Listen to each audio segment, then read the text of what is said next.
Hi friends, welcome to my channel Kitchen Kutali.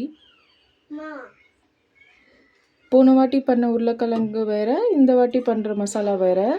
So எண்ணெய் ஊற்றிக்கலாம். இது வந்து பச்சை பட்டாணி போட்டு செய்கிறது, ரொம்ப ருசியாக இருக்கும். இதுக்கு தேவையான பொருள்னு பார்த்தீங்கன்னாக்கா ஜஸ்ட் 3 பொருள் தான். இதுக்கு மசாலா ரொம்ப அதிகமாக தேவைப்படாது. ஸ்பைசஸ்ஸு, சோம்பு, அப்புறம் பட்டை, அதுக்கப்புறம் கிராம்பு, இது மட்டும் போதும்.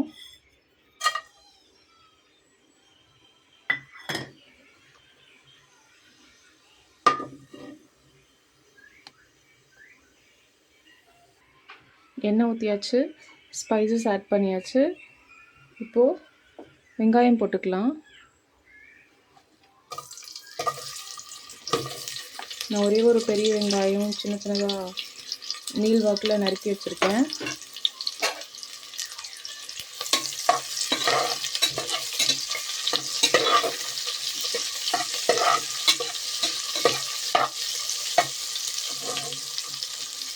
ரெண்டு பச்சை மிளகாய் போட்டுக்கலாம்.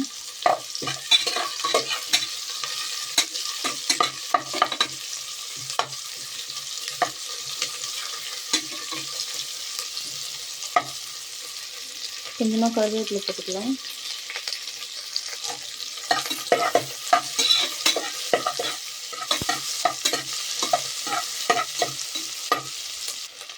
நம்ம கொஞ்சமாக இஞ்சி பூண்டு பேஸ்ட்டு சேர்த்துக்கலாம். இது வந்து ஃப்ரெஷ்ஷாக அரைச்சது.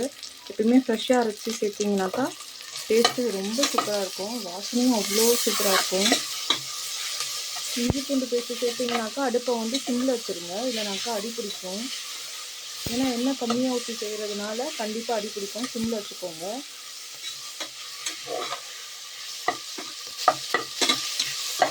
அடுத்ததான் வந்துட்டு தக்காளி ஆட் பண்ணிக்கலாம். நான் 2 தக்காளி எடுத்துருக்கிறேன், மீடியம் சைஸ் தக்காளி.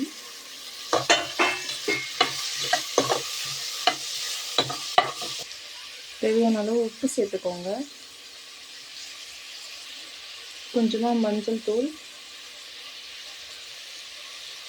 காரத்துக்கு ஏற்ற மாதிரி மிளகாத்தூள் நான் கொஞ்சமாக தான் சேர்த்துக்கிறேன். எங்கள் வீட்டில் காரம் அதிகமாக சாப்பிட மாட்டாங்க, குழந்தைங்க இருக்காங்க அப்படின்றதுனால. அடுத்து லைட்டாக மல்லித்தூள். அவ்வளோதான், மிக்ஸ் பண்ணிக்கோங்க.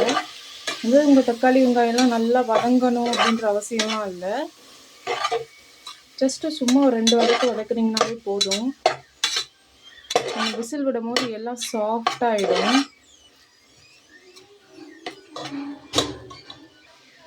ஏற்கனவே பச்சை பட்டாணி வந்து ஊற வச்சு வச்சுருந்தேன். இது வந்துட்டு ட்ரை பச்சை பட்டாணி. ஏன்னா எல்லாருமே வந்துட்டு கலர் ஆட் பண்ணுறாங்க அப்படின்றதுனால நான் எப்பவுமே ட்ரை வாங்கி ஊற வச்சு தான் செய்கிறது. பச்சை பட்டாணி போட்டுக்கோங்க. அடுத்தது உருளைக்கிழங்கு போட்டுக்கோங்க.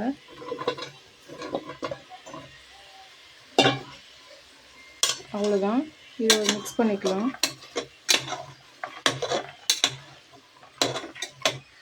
இப்போ பாருங்கள், நல்லா மிக்ஸ் பண்ணியாச்சு, கலர்ஃபுல்லாக இருக்குது. இப்போ வந்துட்டு தண்ணி ஆட் பண்ணிக்கலாம். தேவையான அளவு தண்ணி ஆட் பண்ணிக்கோங்க. இப்போ ஒரு வாட்டி நல்லா கலந்துக்கலாம்.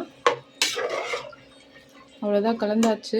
இப்போ மூடி போட்டு விசில் விட்டால் சரி. ஒரு 4 விசில் விட்டு எடுத்தீங்கன்னாக்கா கரெக்டாக இருக்கும். இப்போ மூடி போட்டு மூடிடலாம்.